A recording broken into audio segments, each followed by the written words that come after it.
বন্ধুরা, আমার সামনে যে গাছটা দেখতে পাচ্ছেন, আমি এমন একটা গাছ নিয়ে আসলাম। এটা সবাই চিনেন কিনা জানি না, এটা গ্রাম অঞ্চলে বেশি হয়ে থাকে। এটা হচ্ছে এক ধরনের কচু গাছ। কেউ বলে দুধ কচুর গাছ, কেউ বলে মৌলবী কচু। তো আমরা বলি এটাকে মৌলবী কচু। এটার যে পাতা দেখতে পাচ্ছেন, এই পাতা ভাতে দিয়ে ভর্তা করে খাওয়া যায়। ভর্তা করলে খুবই টেস্ট। আর এই যে ডাঁটাটা যে দেখতে পাচ্ছেন, এই ডাঁটা ভাজি করে খাওয়া যায়। আবার মাছ, ছোট মাছ হোক, তার ছোটো মাছ দিয়ে চটচটি করে খাওয়া যায়। বড় মাছ দিয়ে ঝোল খাওয়া যায়।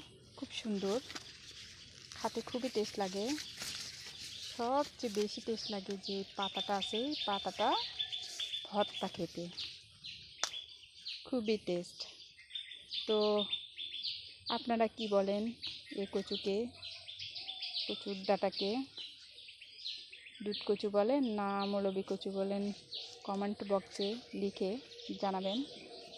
যে যা বলেন লিখে জানাবেন। বাই।